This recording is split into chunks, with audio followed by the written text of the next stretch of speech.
કચ્છના બેલાના રણમાં ગુમ થયેલ ઇજનેર 5મા દિવસે મૃત હાલતમાં મળી આવ્યો। ગત 6 એપ્રિલે રાપર તાલુકાના સરહદી વિસ્તાર બેલા પાસે ઇજનેરની ટીમ સર્વે કરવા માટે ગઈ હતી, જે દરમિયાન આ ટીમ રણમાં ગુમ થઈ ગઈ હતી। જો કે બીએસએફની ટીમે શોધખોળ કરતા 2 ઇજનેરોને શોધી કાઢી હેમખેમ પરત લાવવામાં આવ્યા હતા, જ્યારે અન્ય એક ઇજનેર અર્બન પાલનો પત્તો ન લાગતા પૂર્વ કચ્છ પોલીસની ટીમ, બીએસએફ, વન વિભાગ સહિતની ટીમોએ ડ્રોન દ્વારા શોધખોળ હાથ ધરી હતી। અંતે 5 દિવસ બાદ બેલા નજીકની સુકનાવાડના રણ વિસ્તારમાંથી અર્બન પાલનો મૃતદેહ મળી આવ્યો હતો। ત્યારે અર્બન પાલનું મોત કયા કારણોસર થયું તે અંગે જાણકારી માટે મૃતદેહને પોસ્ટમોર્ટમ માટે ખસેડવામાં આવ્યો છે। નર્મદા શુગર ફેક્ટરીમાં 8 લાખ ક્વિન્ટલ ખાંડનું ઉત્પાદન। નર્મદા જિલ્લાની જીવાદોરી સમાન નર્મદા શુગર ફેક્ટરીએ તેની પિલાણ સિઝન પૂર્ણ કરી 160 દિવસ સતત શુગર ફેક્ટરીની મશીનરી ધમધમી।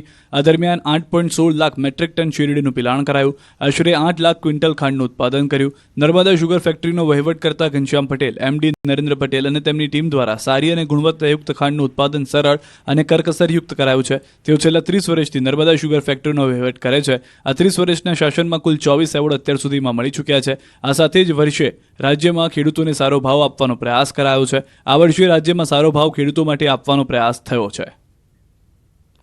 વેરાવળના માછીમારો બન્યા બેરોજગાર, માછીમારોનો ધંધો ભાંગી પડ્યો।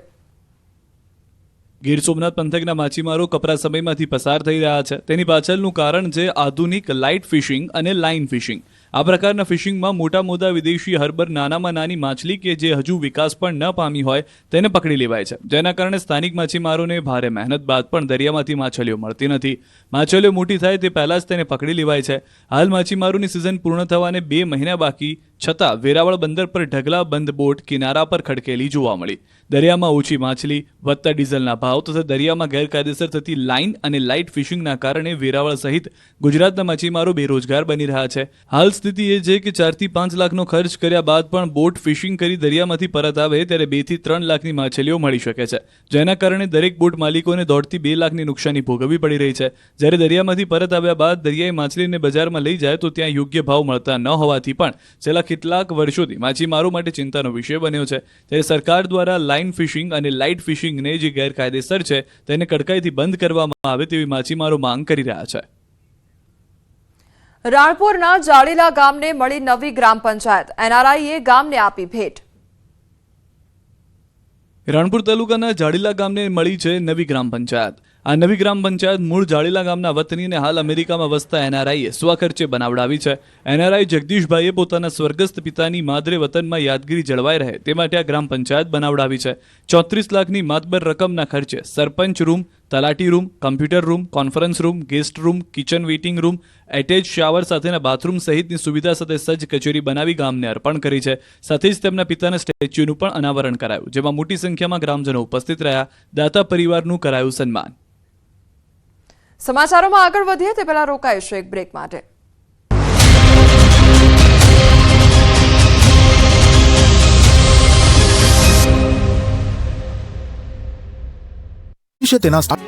હાથમાં લાકડી સાથે એક શખ્સ આવતો દેખાઈ રહ્યો છે। દ્રશ્યો ચાણસ્માના ઝીલિયા ગામે આવેલા ગાંધી આશ્રમમાં છે। આરોપ છે કે એક જ પરિવારના 3 શખ્સો તલવાર લઈને આશ્રમમાં ઘૂસી ગયા અને આશ્રમના કર્મચારીઓ સાથે મારામારી કરી। પદ્મશ્રી માલજી દેસાઈ તથા તેમના પુત્રને મારી નાખવાની ધમકી આપી હોવાનો પણ આરોપ છે। આરોપ પ્રમાણે અમારા સંબંધીને તમે નોકરીએ કેમ રાખતા નથી તેવું કહીને હુમલાખોરોએ હુમલો કર્યો અને ધમકી આપી। ફરિયાદ બાદ પોલીસે કનુ દેસાઈ, પ્રવીણ દેસાઈ અને દશરથ દેસાઈ એમ 3 આરોપીઓની ધરપકડ કરી છે। સાબરકાંઠા જિલ્લામાં આ વખતે બટાકાનું મબલખ ઉત્પાદન થયું છે। બટાકાના સારા ભાવ મળતા ખેડૂતો ખુશખુશ।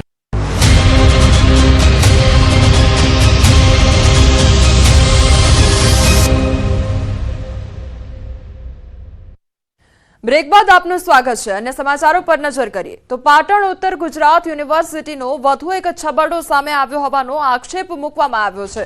વિદ્યાર્થી નેતા યુવરાજસિંહે આક્ષેપ લગાવ્યા છે। એલએલબી સેમેસ્ટર 4ની પરીક્ષામાં પેપરમાં છબરડાનો આક્ષેપ લગાવવામાં આવ્યો છે। અમુક કોલેજમાં 2024નું બેઠું પેપર પૂછાયાનો આક્ષેપ કરવામાં આવી રહ્યો છે। અમુક કોલેજમાં 2025નું પેપર અપાયું હોવાનો દાવો કરવામાં આવી રહ્યો છે। તો આ મોટો દાવો કરવામાં આવી રહ્યો છે, જ્યાં વિદ્યાર્થી નેતા યુવરાજસિંહ દ્વારા આ ગંભીર આક્ષેપ લગાવવામાં આવ્યા છે। હેમચંદ્રાચાર્ય ઉત્તર ગુજરાત યુનિવર્સિટીનો ફરી એક વખત નવો છબરડો સામે આવ્યો છે. જી હા, અહીંયા અંધેરી નગરી અને ગંડુ રાજા જેવું શાસન ચાલે છે. જે વ્યવસ્થા તંત્ર છે એની ઘોર બેદરકારીઓ, લાપરવાહીઓના કારણે વિદ્યાર્થીઓના ભવિષ્ય સાથે ચેડા થઈ રહ્યા છે. જી હા, આજ વખતે જે મામલો છે એ મામલો LLB સેમ 4 ની વર્તમાનમાં જે પરીક્ષા ચાલી રહી છે તેનો છે, જેમાં 2024 નું બેઠે બેઠું પેપર એ 2025માં જે કાયદાશાસ્ત્ર, ન્યાયશાસ્ત્ર જે વિષય છે એનું બેઠે બેઠું પેપર પૂછી નાખવામાં આવે છે. કોઈ જ પ્રકારનો ચેન્જ એમાં કરવામાં નથી હોતો, ન સમયનો, ન યરનો કે કશો જ ચેન્જ કર્યા વગર આખે આખું પેપર, પ્રશ્નો જે છે એ જ બેઠા બેઠા પ્રશ્નો સીધા જ 2025માં પૂછી નાખવામાં આવે છે. તો પેપરને લઈને અનેક સવાલ ઉદ્ભવી રહ્યા છે કે LLB સેમેસ્ટર 4 ની પરીક્ષા જે લેવામાં આવી છે તેને લઈને સવાલ ઉદ્ભવી રહ્યા છે. સંવાદદાતા અશરફ અમારી સાથે જોડાઈ ગયા છે. અશરફ, પેપરમાં છબરડો સર્જાયો છે તે પ્રકારના આક્ષેપ યુવરાજસિંહ દ્વારા કરવામાં આવ્યા છે, શું અપડેટ? બિલકુલ કોમળ, પાટણ HNG અનેક વખત વિવાદમાં રહે છે, એટલે કે ફરી ક્યાંક લોલમલમ હોય તેવા દ્રશ્યો સામે આવ્યા છે. આ વખત વિદ્યાર્થી નેતા યુવરાજસિંહે જે આરોપ લગાવ્યા છે કે LLB સેમ 4 ની જે એક્ઝામ લેવાઈ રહી હતી એપ્રિલમાં 7 તારીખે, તેમાં 2024 નો જ બેઠે બેઠો પેપર પાટણની જે MN કોલેજ અને ઊંઝાની લો કોલેજમાં આપી દેવામાં આવ્યો છે, તેમજ અન્ય કોલેજોમાં 2025 નો, એટલે કે જે પેપર આપવામાં આવ્યો છે તે બેઠે બેઠો 2024 નો જ, ન તો તેમાં 2024 ની જગ્યાએ 25 કોઈ તારીખ છે ચેન્જ કરવામાં આવી છે, ન તો સમય. એટલે વિદ્યાર્થી નેતા યુવરાજસિંહે જે આરોપ લગાવ્યા છે કે ખાસ કરીને આ બે કોલેજોમાં અત્યારે આ રીતે છબરડો સામે, એટલે ચોક્કસ કહીશ કોમલ કે 2024 નો જ પેપર 2025માં આવવાના કારણે કેટલાક વિદ્યાર્થીઓને ક્યાંક અન્યાય પણ થઈ શકે છે, કારણ કે આ તો વિદ્યાર્થી નેતા યુવરાજસિંહને ધ્યાને આવે છે. પરંતુ ચોક્કસ છે કે યુનિવર્સિટીની ગંભીર બેદરકારી કહેવાય કે પરીક્ષા નિયામક દ્વારા જે તે પેપર જે તે લો કોલેજોમાં મોકલવાના તે પહેલા શું તેમને તે પેપરની ચકાસણી કરી હશે કે નહીં કરી, તેવા પણ અહીંયા સવાલો ઉભા થઈ રહ્યા છે. કોમલ, અશરફ, એટલે પહેલેથી શું ચકાસણી નહોતી કરવામાં આવી અને તેના કારણે આ પ્રકારનો છબરડો સર્જાયો છે, શું અપડેટ તેને લઈને કોઈ મળી રહ્યું છે?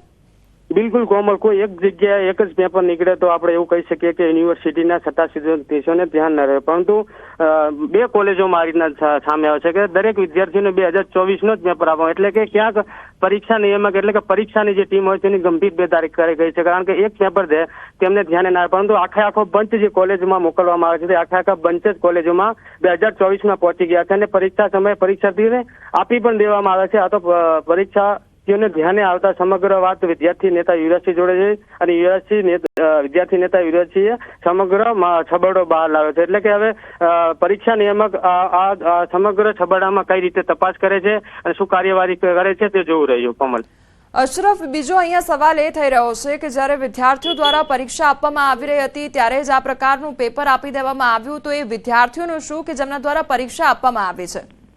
બિલકુલ કોમલ, વિદ્યાર્થીઓ સમગ્ર સેમ 4 ને જે તૈયારી કરતા એટલે કે 2025 ને ધ્યાને લઈને કેવા પ્રશ્નો પૂછ્યા છે તેની તૈયારી કરતા હોય છે, પરંતુ અહીંયા પરીક્ષા સમયે જ 2024 નો જ પેપર જયારે વિદ્યાર્થીઓના હાથમાં આવે એટલે વિદ્યાર્થીઓ ચોક્કસ ક્યાંક વિમાછણમાં મુકાય છે, કારણ કે જે તૈયારીઓ હોય છે તે કરંટ હોય છે 2024 ની, પરંતુ અહીંયા 2025 નો જ બેઠે બેઠો પેપર આપી દેવામાં આવે છે, જેમાં પ્રશ્નો પૂછાયા હતા તે પણ 2024 ના જે પૂછાયા હતા એના એ સેમ જ અહીંયા રહેવા પામ્યા હતા, એટલે કે જે વિદ્યાર્થીઓ જે મહેનત કરી હતી તેની સામે જે એમના હાથમાં જે પેપર આવ્યો છે તે ક્યાંક અલગ જ આવે છે, એટલે કે વિદ્યાર્થીઓ પણ ક્યાંક વિમાછણમાં મુકાઈ જવા પામ્યા હતા. કોમન, જી અશરફ, સમગ્ર માહિતી બદલ આપનો આભાર.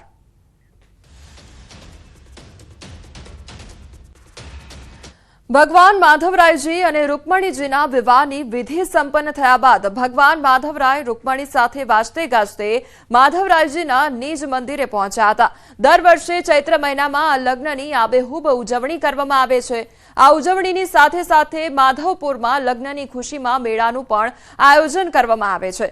રામનવમીથી યોજાતા આ મેળાના ચોથા દિવસે એટલે ચૈત્ર સુદ 12ના રોજ ભગવાન માધવરાયજીના રૂકમણીજી સાથે વિવાહનો પ્રસંગ ઉજવવામાં આવે છે. આ પ્રસંગ ઉજવાઈ ગયા બાદ રાત્રિના ભગવાન માધવરાય અને માતા રૂકમણીજી યુગલ સ્વરૂપે માધવપુરના મધુવન સ્થિત રૂકમણીના મંદિરે રોકાયા હતા. ગામ એટલું હિલોડે ચડે, ઘરે ઘરે અમારા ગામની અંદર લાપસીના આંધણ થાય, ઘરે ઘરે કેમ લગ્ન માહોલ હોય, ગુલાલની છોડો ઉડે, બાર ગામથી હજારો મહેમાનો પોતપોતાના ઘરે બધાને ત્યાં આવેલા હોય મેળો કરવા, ખાસ મુંબઈથી ને ક્યાંયથી લોકો રજા લઈને પણ આવે અને એ ધામધૂમથી જ્યારે આવે ને તો 10 વાગે મધુવનથી આરંભ થાય, એ એટલા દાંડિયા રાસને નાચતા કૂદતા હજારો મણ ગુલાલોની છોડો વચ્ચે માધવરાય મંદિરે પહોંચે ને તો સાંજના 4 વાગે. પવિત્ર યાત્રાધામ બહુચરાજી શક્તિપીઠ માં બહુચરના મંદિરે ચૈત્રી પૂનમનો ત્રિદિવસીય મેળાનો શુભારંભ થયો. મહેસાણા કલેક્ટર અને સ્થાનિક ધારાસભ્ય દ્વારા આ મેળાનું ઉદ્ઘાટન કરવામાં આવ્યું હતું. 10 એપ્રિલથી 12 એપ્રિલ દરમિયાન આયોજિત ચૈત્રી પૂનમના મેળામાં મોટી સંખ્યામાં જનમેદની ઉમટી પડી છે અને દર્શનાર્થે આવતા ભક્તો માટે પણ તમામ વ્યવસ્થાઓ કરી દેવામાં આવી છે. સાથે જ બહુચરાજી મેળામાં વહીવટી તંત્ર દ્વારા સાંસ્કૃતિક કાર્યક્રમોનું આયોજન કરવામાં આવ્યું છે. ચૈત્રી પૂનમના દિવસે તમામ શ્રદ્ધાળુઓને ભોજન પ્રસાદ વિના મૂલ્ય આપવામાં આવશે અને અહીં લોકોના આરોગ્યને ધ્યાનમાં રાખી આરોગ્યલક્ષી સેવાઓ પણ ઊભી કરવામાં આવી છે.